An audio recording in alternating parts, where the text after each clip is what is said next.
Hey, what's going on? Welcome back to another episode of the Watamote summary series. So I am back to talk about episode 3 titled Since I'm Not Popular, the Weather's Bad, making its release on July 22nd, 2013.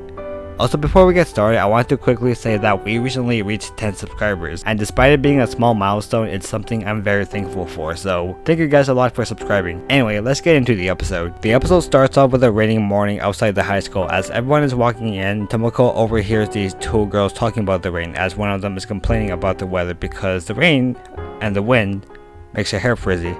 Then a random dude walks up to the girls, which alarms one of them. After he left, this simp is embarrassed because he could have saw her hair, so they decide to go to class as a messy haired Tomoko has no idea what they're talking about. We then finally get into the anime's opening. When class is about to start, everyone is already inside chatting with their friends while Tomoko is preparing for class. Unfortunately, it turns out that Tomoko has forgotten her textbook for whatever this class is, despite making sure not to forget anything. She can't ask the guy next to her to share his textbook. Also, she doesn't have any friends in any other classes, so Tomoko decides to go to the nurse's office to ditch class. But it was too late when a teacher entered the classroom. Unable to leave the classroom, Tomoko comes up with the idea to do nothing for the entire class, and honestly, I relate to that. There was many days where I just did nothing for a whole class, and I have no idea how I even graduated high school. Anyway, I think the subject for this lesson is English, as the teacher is walking around the classroom. He notices Tomoko doesn't have a textbook, so he asks Tomoko where her textbook went. Tomoko told him that she forgot her textbook, so the teacher tells her to stand up as he began asking her why she couldn't just borrow a textbook from another class. But Tomoko made up an excuse that her friend didn't have her textbook with her today as well. So he suggested that her neighbor would share a textbook, so Tomoko lets out an awkward laugh which pisses off the teacher, so he lets it slide and tells Tomoko to sit down. He also tells Tomoko to have her neighbor share his textbook as the lesson continues. When classes are over, Tomoko makes her way towards the exit of the school as she held a grudge against the teacher from before. She found it annoying that she got lectured, especially in a quiet classroom. After that, she realizes that her umbrella isn't at the umbrella rack as she assumed that someone stole it. Now she's trapped inside the school in this bad weather as she went on with her usual trash talking, but turns out her umbrella is another umbrella rack on the other side. When walking home, Tomoko encounters this bridge which the water is almost overflowing, so a man comes in rushing to save her from the risk she's putting herself in of getting swept away from the river. After being saved by this man, she gets another lecture about the overflow. Even a middle schooler would know better than not to stand over a bridge with overflowing water. Continuing on her way home, Tomoko is even more annoyed now that she got lectured by two old guys on the same day. As she says all this, a random gust of wind damaged her umbrella, forcing her to take shelter in a nearby park as two guys her age also took shelter. Tomoko doesn't want these guys near her, so she's considering on leaving or having these guys go somewhere else since she was there first. One of these guys noticed Tomoko standing next to her broken umbrella, so he asks Tomoko if her umbrella broke too. This shocks Tomoko, not knowing what to say. The other dude asks him why he has suddenly asked her that question. One of them thinks that she's ignoring him, and the other thinks that she's just a quiet girl. And Tomoko is in denial as she refuses the fact that she's basically ignoring them and she is quiet. So Tomoko is now obligated to say something, so she simply mentions that it's raining. After an awkward silence, one of them breaks it and responds to Tomoko. Tomoko is actually in a bad situation here. She can't calm down when there are other people nearby as she feels like she's suffocating, which makes her sweat. She then makes another simple comment about how sweaty she is. She's so sweaty that she looks like someone from a basketball manga. But unfortunately the guys didn't hear a thing she said, so she tries again. Then we get into another awkward silence because they still didn't hear her. One of them asks if she was talking to him and she awkwardly declines. Now all she can do is just stand there and cringe at herself. Assuming they have a problem with her, she then goes on to trash talk about them. This is becoming too much for Tomoko. If she stays there longer, she will end up crying as she begins to tear up. Before they can notice, she tries leaving, but they mention that it's still raining and asked if she was leaving. She stood still as she doesn't want them to think that she's crying, so she feels like she has to say something funny, so this dumbass tells them that she needs to go take a shit in the restroom. Another awkward long silence as they apologize for them asking, and Tomoko claims that she's joking and that she actually needs to piss. Oh my god, I feel so bad for Tomoko, honestly. I know exactly just how she feels like. In the restroom, Tomoko is letting everything sink in. Pun unintended. God damn, Tomoko, you look cooked as fuck. I want some of the shit you're on. Turns out Tomoko wanted to go to the restroom to go cry, which made her eyes puffy. But if she doesn't go back soon, they're gonna think she's actually taking a shit. Upon returning, the two guys are now gone and Tomoko can now finally relax on the bench as the storm passes by. She ends up falling asleep, to which the guys came back to give her an umbrella. They notice her asleep, so they decide to leave the umbrella behind for her, so she can see it when she wakes up. One of the guys noticed it looked like she forgot her umbrella, and he felt bad for her, which is why he bought her umbrella in the first place. When she woke up, the storm is still going and she notices the umbrella, but she's not sure if someone had forgotten it there. So she decides to take the umbrella for herself as she continues walking home.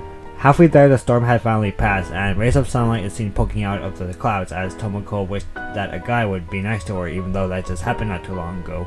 Then we get into the commercial break. Upon arriving home, she goes to the washroom to dry herself as Tomoki just arrived home. Turns out he's wet as well because his umbrella broke too.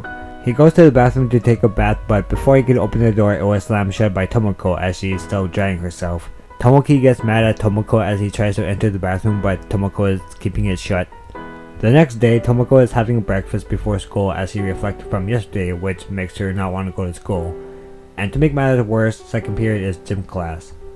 Tomoko notices her brother isn't around, but her mother tells her that he's sleeping in because he caught a cold from the night prior when Tomoko didn't share the bathroom with Tomoki. This gets Tomoko jealous as she runs up to his room to make him feel even more sick. When gym class started, the basketball lesson was to go in groups of 5 and they could practice however they want. As everyone partnered up, Tomoko is left alone without a partner.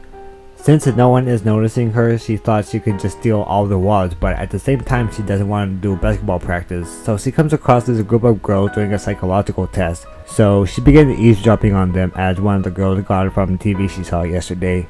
Okay, so you're in a dream as you're walking along a path through a field. Then the path splits in two.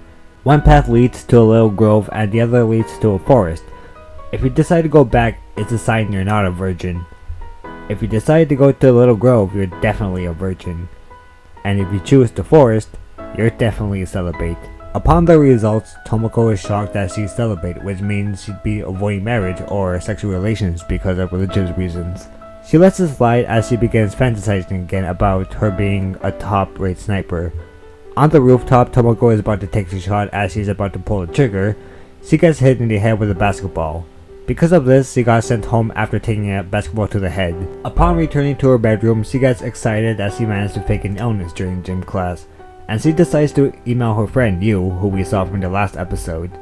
Tomoko does the same psychological test like the girls did at gym class. Tomoko decides to play video games for the rest of the day, but she comes up with a better idea to go to Tomoki's room, as she remembers that he's sick.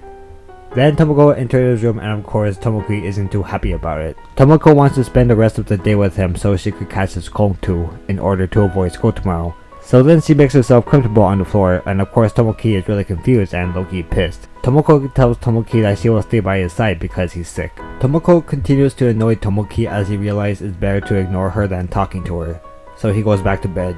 Time passes by as their mother enters Tomoki's room to give him something to eat, but she's confused why Tomoko is in his room as Tomoko explains that she's gonna watch over Tomoki.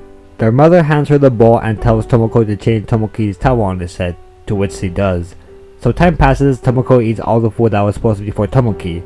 Tomoko is still playing games in his room as she heard her mother calling her from downstairs because she's making porridge and she wants Tomoko to answer the door. Upon entering the door, Tomoko meets these two middle schoolers who are from Tomoki's class to give him the homework he missed that day. One of the girls asked if he was okay, but turns out he's sleeping, so they apologize and decide to leave. Tomoko gets jealous of her brother because he has people who comes over for him. When she brought him his porridge as he's still asleep, Tomoko pours a spoonful of hot porridge on his face. Of course that gets him really pissed, so he kicks Tomoko's back as she's still balancing the tray of a bowl of hot porridge. Tomoki asks what's up with her, but she's sad that no one comes for her and why it's always him who he has someone to come for him.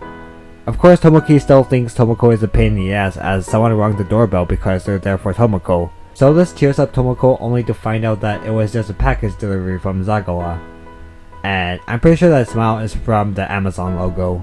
Tomoko is definitely being a pain in the ass as she began crying more, so she goes under Tomoki's blanket to cry more. Later that night, Tomoki and Tomoko are sound asleep. Tomoki gets up annoyed that Tomoko is still in his room, so she gets up as Tomoki pretends to sleep as Tomoko places a wet towel on his forehead and goes back to sleep.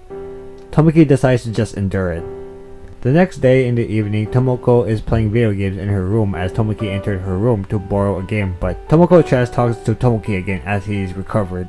Unfortunately, she still had to go to school today despite trying to catch this cold the day prior so she could avoid going to school. But she did catch it and she still had to go to school that day. Tomoko gives Tomoki all the video games and tells him to get out, as Tomoki explains that you don't experience symptoms right away after catching a cold. And immediately after he explained, Tomoko started coughing and her nose is already running. After realizing everything, she still has the audacity to ask him to look after her, to which he indirectly declines by slamming the door shut. Later that night, Tomoko now has a cold and her weekend is wasted because of it. Before she fell asleep, she decided to check her phone, to which she found out she received an email from you, as she made a reply to the psychological test, and her response was to go back, meaning she's probably not a virgin. This shocked Tomoko, knowing that she in fact does have a boyfriend, as she mentioned in episode 2. And then we finally get to the anime's ending. So that was the end of the episode, and if you liked the video, make sure to press that like button and also consider subscribing. And as always, see you around.